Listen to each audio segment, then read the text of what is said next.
Sa loob ng kotse na nagpalipas ng magdamag sina Marie at ang kanyang mga anak dahil brownout sa kanilang lugar kagabi sa Barangay Santo Cristo sa Quezon City.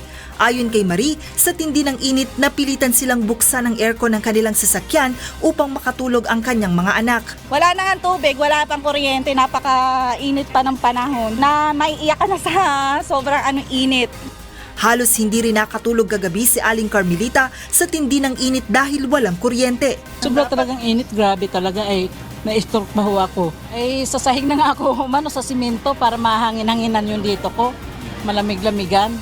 Ngayong araw, libu-libong mga residente sa Metro Manila at iba pang mga probinsya sa Luzon Region ang naperwisyo ng halos 3 oras na brownout.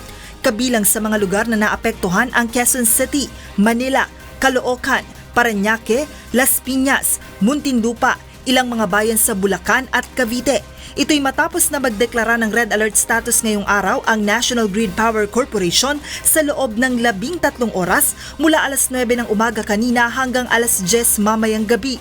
Sa datos ng NGCP, pumalo sa 10,334 megawatts ang demand ng kuryente kontra sa supply capacity na nasa 10,220 megawatts lamang. Ibig sabihin, manipis ang supply ng kuryente para sa pangangailangan ng mga consumer ngayong araw. Dahil dito, nagpatupad ng 3 oras na rotational brownout ang Meralco sa kanilang mga customer upang muling makapag-ipon ng reserbang kuryente. Ngayon, negative na. Ibig sabihin, wala na talagang tayong mapapagkunang reserba. In fact, deficiency na tayo. Pag sinabi mo kasing red alert, Ivan, nangangahulugan lang yan, wala ka ng makukuhang reserba para punuan yung pagkukulang. No? Ayon sa Department of Energy, hindi nila inaasahan na aabot sa red alert status ang power supply situation ngayong araw. Subalit 4 na power plant ang biglang bumagsak at isang planta ang nag-shutdown rin na hindi naman nakaschedule. Nagkaroon ng pag-shutdown yung SPCP, nagdagdag itong planta na nagbumigay. No?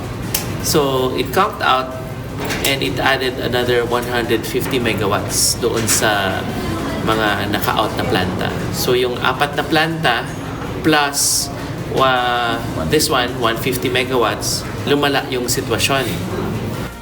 Ayon sa DOE, bukas ay inaasahan nila ang panibagong alert status sa supply ng kuryente at posible pa itong umabot hanggang Martes sa susunod na linggo. Umaasa ang DOE na unti-unting babalik sa normal ang sitwasyon ng kuryente pagsapit ng Miyerkules, kung saan nakatakdang muling magbukas ang mga plantang pansamantalang nagsara.